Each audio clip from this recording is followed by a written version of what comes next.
Gálatas capítulo 2. En el día de hoy entramos en el versículo 1, que habiendo pasado 14 años, dice que entonces que el apóstol Pablo subió a Jerusalén. Y esto en referencia a lo que pasó en el libro de Hechos capítulo 15, versículo 2, donde pues Pablo y Bernabé fueron a Jerusalén buscando aclaración sobre los esfuerzos judaizantes de los judíos que iban a las iglesias que se estaban sembrando entre los gentiles, en el nuevo mundo, vamos a llamarle, y es allí pues donde estaba tratando de judaizar a los cristianos.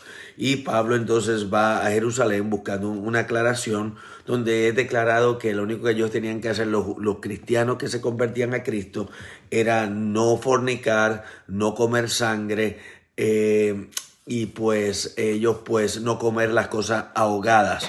Y pues fuera de eso, pues seguir a Jesucristo con todo. La palabra nos dice entonces que en el versículo 7 que a Pedro le fue entregado el evangelio para los circuncisos, eso es para el pueblo judío, pero a Pablo el de los incircuncisos, el evangelio para los gentiles. No es que había dos evangelios, sino que a la luz de la historial y la historia del pueblo judío, pues ellos tenían un respaldo, un trasfondo histórico que ellos pues tenían que continuar en ciertas maneras siguiendo, pero los nuevos convertidos gentiles no tenían que vivir de acuerdo a esas leyes muchas veces sanitarias y leyes sociales, sino solamente la ley del Espíritu que se encuentra en Cristo Jesús. Entonces, él también le pidieron a la iglesia de Jerusalén le pidió a Pablo que se acordase de los pobres. Ellos, los gentiles vivían en ciudades más grandes con más portento financiero. Por lo tanto, le piden los cristianos que estaban en Jerusalén que no se olvidasen de ellos, sino que se acordasen ayudándolos con ofrendas. Luego entonces vemos el versículo del 11 al 14. Vemos, mi hermano, que en Cristo Jesús es lindo ver la palabra tal y como es. Y vemos aquí, aún en el Evangelio, vemos diferencias de puntos de vista entre apóstoles. Vemos una diferencia entre Pablo y Pedro y lo vemos en el versículo 11 al 14 y lo podemos ver también donde Pedro le reclama a Pablo en el libro de Segunda de Pedro capítulo 3 versículos 14 y 15. Entonces vemos que hay diferentes puntos de vista y que pues es algo que ocurre en la iglesia y tenemos que estar, vamos a decir, Dios no trata de poner polvito encima, trata de encubrir las realidades y nos los deja ver tal y como es. Porque nosotros en Cristo podemos con eso y mucho más.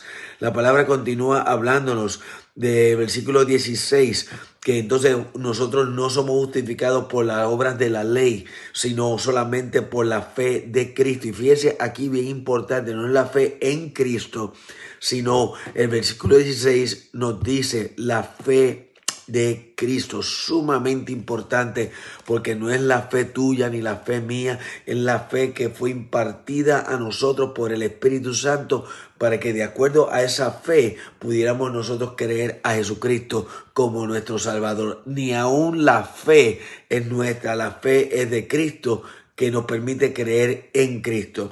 Versículo 18 nos habla de que nosotros cuidemos de aquellos que habiendo escuchado la libertad del Evangelio, habiendo sido hechos libres, volvamos nosotros a tratar de reedificar lo que Cristo ya destruyó. Vimos que si nosotros tratamos de edificar sobre Cristo, el judaísmo, para hacerlo mejor, aún supuestamente mejor, que si podemos nosotros ser salvos por la sangre y después meterle el judaísmo, vamos a ser mejor. Dice la palabra que nos convertimos en transgresores. Si buscamos en el libro de Hechos, capítulo 1, versículo 25, vemos que este mismo fue el pecado de Judas, que él transgredió el hecho de que trató de mejorar y ser mejor que el Evangelio de Jesucristo, y hizo lo que fue eso, un revolú, destruyó su vida. Cuidémonos de nosotros caer en un mismo error. Versículo 20 nos habla del texto clave para Jesús el Rey y para el creyente, que ya no vivo yo, ahora vive Cristo en mí, y la vida que ahora vivo, la vivo por la fe del Hijo de Dios, no la fe mía, sino la fe de aquel que se entregó por mí. Y eso está, buscamos también una referencia muy cercana a esa en Romanos capítulo 6, versículos 1 al 11, y también en Romanos capítulo 7, versículo 6. Por lo tanto, dice el versículo 22 de Gálatas 2, nos dice, no desecho la gracia, sino abrazo la gracia de Dios que ha sido derramada sobre nuestras vidas. Dios les bendiga.